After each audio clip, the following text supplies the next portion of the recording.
Toyota's CEO has caused quite a stir with a surprising warning that left EV manufacturers upset, but got combustion car enthusiasts excited.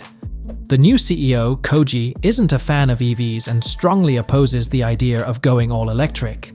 So why is Toyota suddenly promoting EVs? It's mainly because global leaders are pushing them in that direction, despite the CEO's reservations.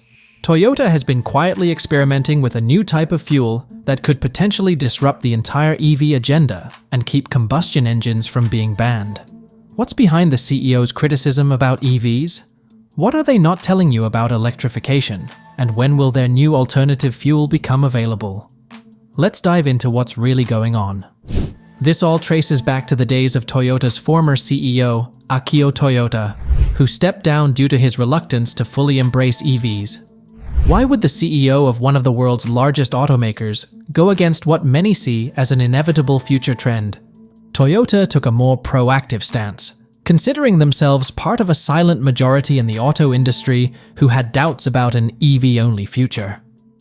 The former CEO repeatedly emphasized the importance of exploring multiple powertrain technologies. This included hybrids, plug-in hybrids, hydrogen-powered vehicles, Toyota's confidential fuel solution, and yes, battery electric vehicles.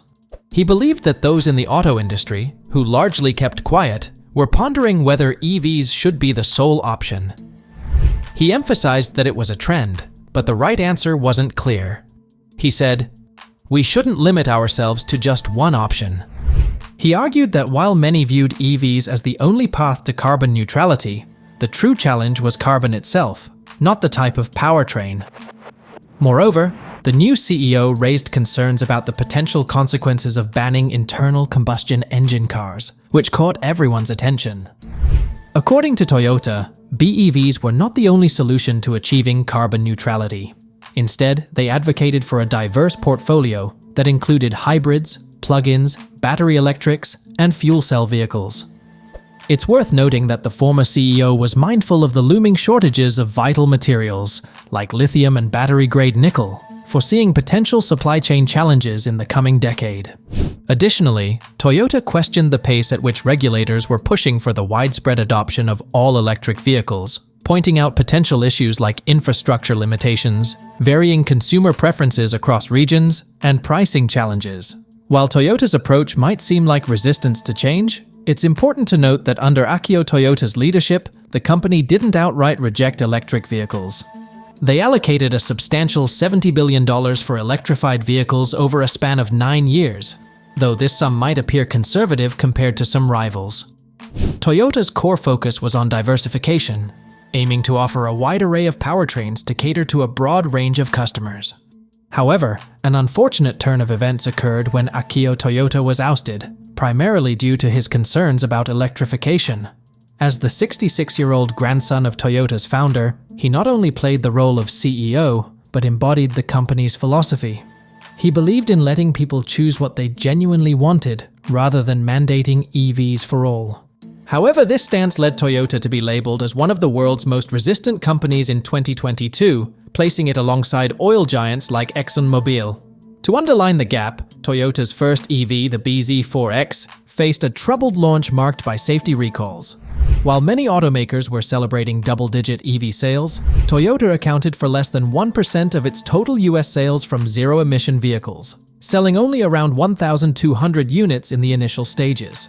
The former CEO expressed, "Because of my strong passion for cars, I am an old-fashioned person when it comes to digitalization, electric vehicles, and connected cars. I cannot go beyond being a car enthusiast, and that is my limitation." Enter Koji Sato, who is expected to steer Toyota toward an all-electric future. However, shortly after taking the reins, he made a statement that sent shockwaves through the EV-loving world. While Sato does aim to accelerate EV production, he stated that Toyota would maintain a dual focus on the new fuel source they've been developing, which we'll discuss shortly. During the company's annual general meeting, Toyota faced significant pressure from shareholders demanding a more aggressive shift toward EVs. However, Toyota's response remained consistent. Their goal was carbon neutrality, not solely the widespread adoption of EVs. Executive Vice President Masahiko Maeda, stressed that Toyota aimed to offer a diverse range of vehicle choices. As a result, they diverged from the shareholders' demands and continued to launch hybrids. Nevertheless, European investors and American hedge funds didn't appear to share his vision. Notably, Academic Pension, a Danish fund, was one of the vocal critics. The fund actively challenged Toyota, raising questions about the company's climate lobbying and accusing them of attempting to undermine government efforts to phase out combustion engines in favor of EVs. These concerns were echoed by other major players like AP7, the Storebrand Group, and the Church of England, while environmentalists and the general public also voiced their discontent. Greenpeace Japan even organized a protest at Toyota's headquarters, calling for an end to the production of fossil fuel cars. Given that Toyota received Greenpeace's lowest rating in its 2021 annual analysis of global automakers' decarbonization efforts, the company's reputation in environmental circles took a noticeable hit. Although Toyota has set a target to sell 3.5 million battery EVs annually by 2030, it still falls behind its competitors in terms of the proportion of total sales that come from EVs. Toyota's leadership has remained consistent in its approach to the EV transition, but it's clear that they are facing both internal and external pressures. It's important to note that Toyota isn't alone in its stance against EVs. Companies like Stellantis, BMW, Porsche, Honda, and Mercedes share similar sentiments. BMW's CEO, Oliver Zipse, cautioned against exclusively focusing on EVs due to concerns about dependency on a few countries, especially when most raw materials for batteries are controlled by China. He stressed that there's still a market for combustion engine cars, especially for individuals who can't make an immediate transition to EVs. Combustion engines offer an alternative for older, potentially less efficient vehicles. Oliver Zipse has also historically opposed complete bans on the sale of combustion engines. Carlos Tavares, the head of Stellantis and Jeep, warned that a rigid ban on combustion vehicles could have unmanageable social consequences.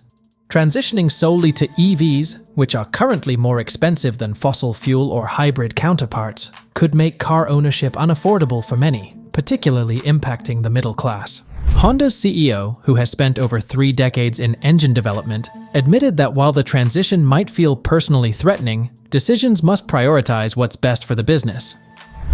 Now for the game-changing news that could potentially reshape the automotive industry. Introducing Toyota's ammonia engine. Yes, you heard that right. This engine, developed in collaboration with GAC Motors, addresses the shortcomings of combustion engines. The best part? It can be retrofitted into existing ICE cars, allowing you to keep your vehicles for longer without worrying about bans. Ammonia, composed of 1 nitrogen and 3 hydrogen molecules, offers a promising prospect for internal combustion engines. With no carbon atoms in its structure, burning ammonia inherently results in low CO2 emissions. The prototype developed by GAC in partnership with Toyota can run on liquidized ammonia, a feat previously limited to ships and heavy machinery.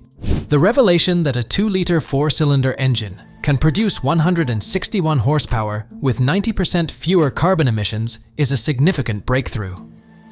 This concept has the potential to revolutionize the automotive landscape with its reduced emissions. In line with this alternative approach, Toyota has also commenced testing a vehicle that garnered global attention. During an endurance race at the Suzuka circuit in Japan, Toyota's new CEO, Koji Sato, addressed the company's perspective on electric vehicles and hydrogen cars.